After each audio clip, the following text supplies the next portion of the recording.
Pagpapatupad ng enhanced community quarantine sa Pangasinan, personal na ininspeksyon ni Police Lieutenant General Guillermo Eliazar na tumatayong commander ng Joint Task Force on Coronavirus. Nagkatutok live si Russell Simorio. Russell? Si Jay, pangunahing pakay ni Police Lieutenant General Guillermo Eliazar sa pagdalaw sa Region 1 ay para personal na kumustahin kung maayos nga bang naipatutupad ang mga protocols at guidelines ng gobyerno para labanan ang COVID-19.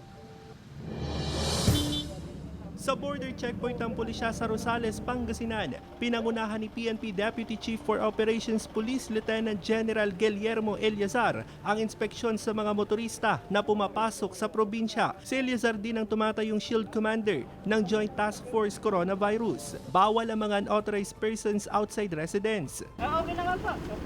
Kaya galing po kami ng kadasal, mamimili po kami sa Tanenay.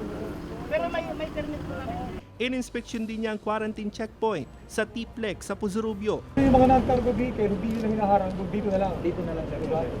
Yung mga hinarang or chinek ng mga cargo vehicle, pagdating dito, dire-diretso na sa plastic. Kumpiyansa ang Pangasinan Police Provincial Office na maayos na ipatutupad sa probinsya ang enhanced community quarantine na magtatagal pa hanggang May 15. Dahil sa maigpit na pagpapatupad ng protocols ay hindi na nadadagdagan ang kaso ng COVID-19 sa probinsya. Sa katunayan, pag kinumpare mo yung ating mga positive cases, comparing sa other provinces na kasing laki natin at kasing dami natin yung population, tayo pa yung pinakakokonti.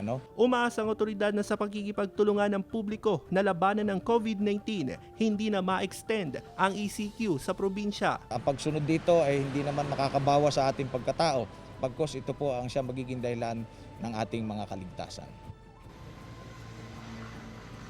Si Jay, nagtungo rin si Eliazar sa La Union para nga kumustahin din yung ipinatutupad doon na general community quarantine at kabilang sa mga inspeksyon niya yung mga malalaking mall. Nagbigay din si Eliazar ng gloves, ng alcohol at face shield na kailangan talaga ngayon ng mga pulis. Si Jay. Maraming salamat, Russell Simorio.